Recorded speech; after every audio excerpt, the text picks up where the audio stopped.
Common point তো এখানে আছে, আচ্ছা, তাই না? প্রথমে এবার আমরা বের করবো হচ্ছে phase sequence using two lamp method. তো এটা হচ্ছে সার্কিট। এখন হচ্ছে 3 ফেজে কানেকশন দিয়ে আছে, নিউট্রাল কানেকশন সহ। কারণ আউটপুটে এটা আছে, এটা হচ্ছে ফেজ এ। ফেজ এর থেকে যাবে হচ্ছে ল্যাম্পে, অর্থাৎ বাল্ব 1। এটা হচ্ছে ফেজ এ। এখান থেকে হচ্ছে ল্যাম্প 1 থেকে যাবে হচ্ছে 3 পোর্টে। 3 পোর্টে একসাথে হচ্ছে শর্ট করা হয়েছে। এরপরে বিতে যাবে হচ্ছে ইন্ডাক্টর। তো এই যে বি ফেজ থেকে নিয়ে আসা হয়েছে, বি ফেজ থেকে ইন্ডাক্টরে নিয়ে যাচ্ছি আমরা। বি ফেজ থেকে ইন্ডাক্টরের কানেকশনটা হলো প্রথমে হচ্ছে A1 এ যাবে, যেটা হচ্ছে আউটপুট থেকে আসছে, সোর্স থেকে আসছে। আর এই পাশে যে কোনো একটা থেকে নিতে হবে। তো এই পাশে হচ্ছে A8 নেওয়া হয়েছে। তো A8 থেকে আসবে তিনটার কমন পয়েন্টে, অর্থাৎ এখান থেকে এটা হচ্ছে A1 পয়েন্ট, এটা হচ্ছে A8 পয়েন্ট। A8 পয়েন্ট থেকে তিনটার কমন পয়েন্ট, এই যে তিনটার কমন পয়েন্ট আসছে। আচ্ছা, এরপরে হচ্ছে সিতে আসবে। সিতে আসছে বাল্ব 2, এটা হচ্ছে বাল্ব 2। সি থেকে আসতেছে, সি থেকে বাল্ব 2।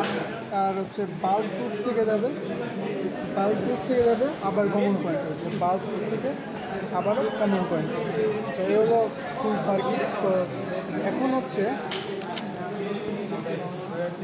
যদি বাল্ব 1 ব্রাইটার হয়, তাহলে আমাদের ফেজ সিকোয়েন্স হবে ABC।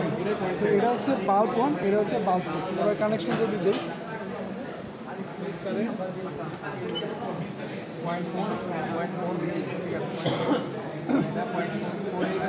কানেকশন দিলাম।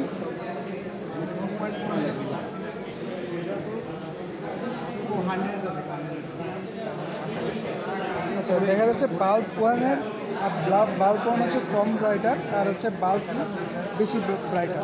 তার মানে এটা হচ্ছে এই যে 2 নম্বর কন্ডিশনের সাথে মিলে, তার মানে এটা হচ্ছে ACB সিকোয়েন্স। এরপরে কানেকশন বন্ধ করতে হবে। এরপরে হচ্ছে আমরা ফেজ চেঞ্জ করব। ফেজের এখানে হচ্ছে এ ফেজটা আমরা সি ফেজে নিব, সি ফেজটা হচ্ছে এ ফেজে নিব। এটাই জাস্ট চেঞ্জ করতে হবে। তো এটা যদি চেঞ্জ করার পরে, আচ্ছা, এ আর সি আমরা চেঞ্জ করে নিছি। এ আর সি, এটা প্রথমে সিতে ছিল, সিটা এখন আমরা এতে লাগিয়ে দিছি। এটা প্রথমে সি ছিল, এতে লাগাইছি। এরপরে হচ্ছে এটা সিতে নিছি। এরপরে সেম থাকবে। এটা আমরা মার্ক করছিলাম বাল্ব 1, আর এটা হচ্ছে বাল্ব 2। এখন হচ্ছে আমরা যদি আবার নতুন করে কানেকশন দিই, তো এই কানেকশনে আমাদের হচ্ছে বাল্ব 1 বেশি ব্রাইট হওয়া উচিত, আর হচ্ছে বাল্ব 2 কম ব্রাইট হওয়া উচিত। কানেকশন দিলাম, এই যে বাল্ব 1 হচ্ছে বেশি ব্রাইটার, বাল্ব 1 কম ব্রাইটার। বাল্ব 1 বেশি ব্রাইটার, বাল্ব 2 কম ব্রাইটার। তার মানে এটা হচ্ছে কেস 1 এর সাথে মিলে, অর্থাৎ হচ্ছে নর্মাল। প্রথমটা নর্মাল, তো এখন নর্মাল কানেকশনের সিকোয়েন্স হবে তাহলে ACB।